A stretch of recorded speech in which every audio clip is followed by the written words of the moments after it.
Hello दोस्तों, स्वागत है आपका हमारे YouTube channel academy for learner में। इस वीडियो में आज हम पढ़ने वाले हैं फ्यूचर परफेक्ट टेंस के बारे में। फ्यूचर परफेक्ट टेंस को सिंपल से सिंपल लैंग्वेज में इसमें हम देखने वाले हैं। तो इसमें होता क्या है, या इस सेंटेंस में हम क्या पढ़ेंगे या किस समय के बारे में बताया जाएगा, हम उसके बारे में पढ़ेंगे।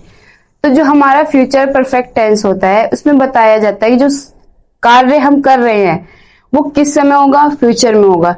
फ्यूचर में तो होगा, लेकिन जब होगा तो वो फ्यूचर में पूर्ण तरीके से कंप्लीट हो जाएगा, यानी संपूर्ण हो जाएगा। यानी कोई भी कार्य पेंडिंग नहीं रहेगा, वो फ्यूचर में जाके पूरा हो जाएगा। तो कहने का अर्थ यह है कि फ्यूचर परफेक्ट टेंस में या पास्ट परफेक्ट टेंस में या प्रेजेंट परफेक्ट टेंस में आपको तीनों ही टेंस पे क्या देखने को मिलता है कि जो सेंटेंस है वो कंप्लीट हो जाता है। अगर प्रेजेंट टेंस है तो उसमें जो है प्रेजेंट परफेक्ट में क्या है कि वर्तमान में कार्य खत्म होता है, और जो पास्ट है तो उसमें पास्ट में, और जो फ्यूचर है तो उसमें आने वाले यानी भविष्य में जो काम है आपका वो समाप्त हो चुका होगा। तो इसके लिए हम क्या देखेंगे, तो सबसे पहले अगर हमें समझना है कि हमें जो फ्यूचर परफेक्ट टेंस है उसे कैसे पहचानेंगे, तो इसके लिए पहचान की ज्यादा जरूरत है, सबसे ज्यादा जरूरत। तो इसके लिए क्या है, इसकी पहचान है इस टेंस के वाक्य यानी सेंटेंस के अंत में या होगा, ये होगी या फिर ये होंगे, उसके बाद चुकेगा, चुकेगी, चुकेंगे, या चुका होगा, चुकी होगी, चुके होंगे। यानी कि ये शब्द आते हैं जिनसे कि हमें क्या पता चलता है कि कार्य हमारा फ्यूचर में समाप्त हो जाएगा। जैसे कि वे चले गए होंगे, तो ये होंगे, तो यानी कि जिसमें क्या आता है हमारा, इन वर्डों से हमें पता चलता है कि जो कार्य हमारा भविष्य में समाप्त होगा। अब इसके लिए सबसे पहले हमें ट्रांसलेशन करने के लिए सबसे पहले अफर्मेटिव को समझना है और कुछ नियम है उसको। तो सबसे पहले अफर्मेटिव सेंटेंस क्या होता है। अफर्मेटिव सेंटेंस वो होता है जिसमें साधारण वाक्य होता है, यानी कि सिंपल सेंटेंस। ना तो कोई आपसे क्वेश्चन किए जाएंगे और ना ही कोई आपको मना करेगा, हमेशा पॉजिटिव चीजें रहती है इसमें। जैसे कि वे चले गए होंगे। अब देखिए इसमें क्या है, किसी भी सेंटेंस को इंग्लिश में ट्रांसलेट करने के लिए सबसे पहले आपको सब्जेक्ट लिखना है। सब्जेक्ट के लिए और फ्यूचर है तो इसमें विल शैल आपकी हेल्पिंग वर्ब लगेगी, साथ ही साथ इसमें हैव लगेगा, और परफेक्ट टेंस में वर्ब की थर्ड फॉर्म लगती है, उसके बाद ऑब्जेक्ट लगता है। तो चलिए स्टार्ट करते बनाना। जैसे कि subject, will shell, have, verb की थर्ड फॉर्म, ऑब्जेक्ट। अब इसमें क्या है, वे चले गए होंगे, तो कौन चला गया होगा, वे। तो सब्जेक्ट हमारा क्या है, वे यानी कि दे, फिर विल, इसके बाद हैव गॉन। अब आपको यहाँ पे ये देखना है कि जो विल और शैल का प्रयोग है वो किसके साथ करना है। तो विल का प्रयोग आप सभी सब्जेक्ट के साथ करोगे, लेकिन शैल का प्रयोग केवल आई और वी के साथ ही करोगे। आप आई और वी के साथ आपको किसका प्रयोग करना है, शैल का। इससे क्या है कि जो हमारे विल है वो सभी सब्जेक्ट में काम करता है, जैसे कि चाहे आई हो चाहे वी हो, लेकिन शैल किसी भी सब्जेक्ट में वर्क नहीं करता है। अब देखिए, प्रिया घर पहुंच चुकी होगी, तो कौन पहुंच चुका होगा, प्रिया। तो प्रिया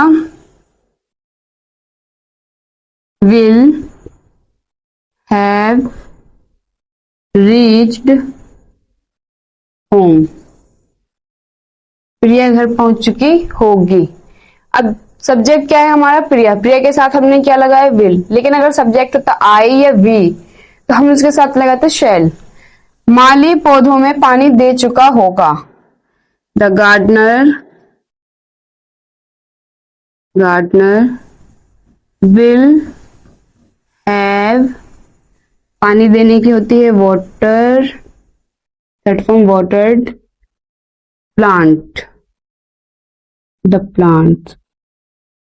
ठीक है, the gardener will have watered the plants. इसके बाद आता है हमारा नेगेटिव सेंटेंस। नेगेटिव सेंटेंस कौन से सेंटेंस होते हैं, नेगेटिव सेंटेंस वो सेंटेंस होते हैं जिसमें वाक्य में नहीं आता है, यानी कि नहीं। और नहीं से हमें ये पता चलता है कि सेंटेंस में बिल्कुल नेगेटिव वाइब्स हैं। इसको बनाने के लिए, इसको ट्रांसलेट करने के लिए इसके नियम को कैसे पढ़ेंगे, सबसे पहले सब्जेक्ट, उसके बाद विल या शैल आपको सब्जेक्ट के अकॉर्डिंग लगाना है। इसके बाद आपको हैव नहीं लगाना है, आपको लगाना है नॉट। नॉट के बाद हैव, वर्ब के थर्ड फॉर्म ऑब्जेक्ट। कैसे, जैसे हम मैच नहीं खेल चुके होंगे, तो कौन नहीं खेल चुका होगा, हम।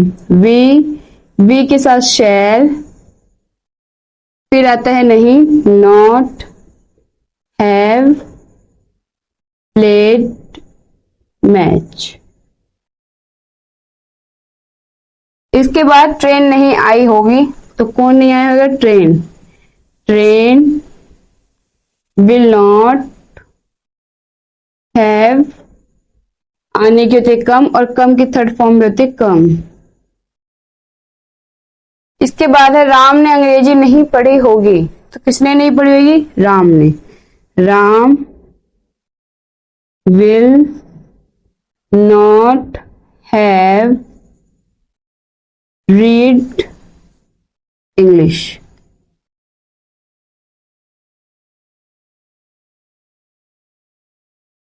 अब हम देखेंगे इंटेरोगेटिव सेंटेंस। इंटेरोगेटिव सेंटेंस यानी कि प्रश्नवाचक वाक्य।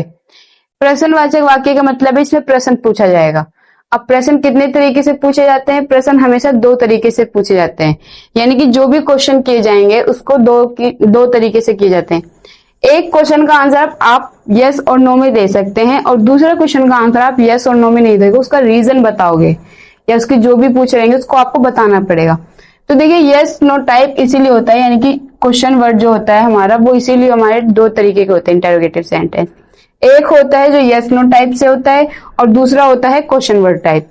तो सबसे पहले हम सीखने वाले हैं yes no type. Yes no type में क्या होता है? इन क्वेश्चन का आंसर हम हाँ या ना में दे सकते हैं।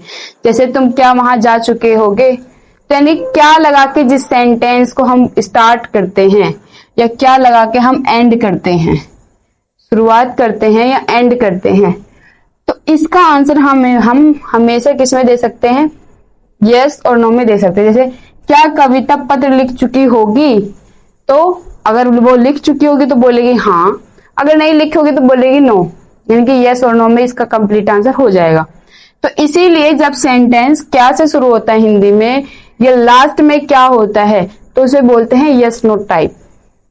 तो इसको बनाएंगे कैसे? तो सबसे पहले आपको इसमें क्या की इंग्लिश तो लिखनी नहीं है, इसमें आपको क्या करना है? विल या शैल, यानी जो भी सेंटेंस के हेल्पिंग वर्ब है उस सब्जेक्ट के अकॉर्डिंग रखनी है।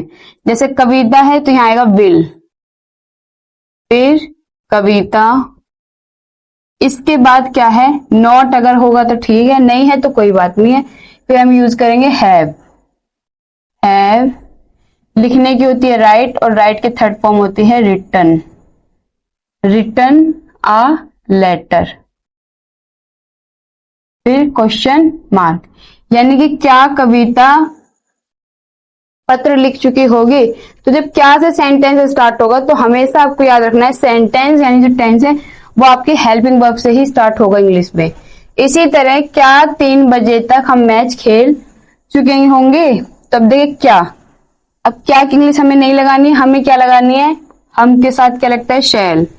शैल वी प्लेड मैच कब तक? 3 बजे तक, बाय 3 o'clock।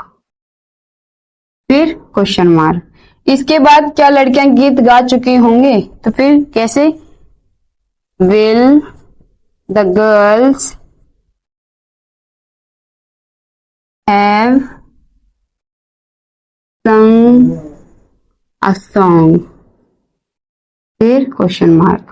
अब आता है question word type. Question word type में क्या होता है? यानी कि क्वेश्चन शब्द जो होता है, जैसे कब, क्यों, कहां, कैसे, ये हमारे सेंटेंस के बिल्कुल बीच में आता है, हिंदी सेंटेंस के। जैसे माता जी कब आ चुकी होंगी, तब इसमें क्वेश्चन वर्ड क्या है? कब। कब आ चुकी होंगी, अगर हम यहां से कब हटा दे तो ये सेंटेंस इंटेरोगेटिव नहीं रहेगा। जब प्रश्न शब्द हमारे सेंटेंस के बीच में आता है तो उसको कैसे ट्रांसलेट करते हैं?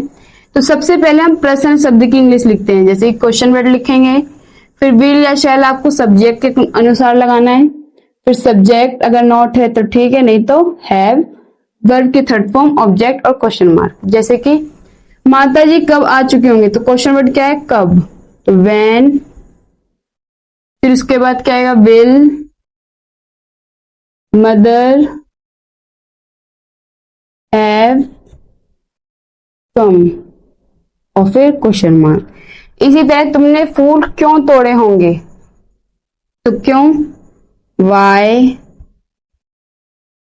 Will you plucked flower. Question mark. तुमने मुझे क्यों बुलाया होगा, तो फिर से क्वेश्चन वर्ड क्यों, तो क्या आएगा, why will you called me question mark. तो क्वेश्चन वर्ड में हम क्या करना है, सबसे पहले आपको क्वेश्चन वर्ड की इंग्लिश लिखनी है, फिर विल या शैल सब्जेक्ट, फिर इसके बाद हैव लिखेंगे यहाँ पे, और इसके बाद हम लिखेंगे आपके वर्ब और फिर ऑब्जेक्ट, और फिर क्वेश्चन मार्क लगाना ना भूलें। तो बच्चों ये थी आज की हमारी वीडियो फ्यूचर परफेक्ट टेंस के बारे में।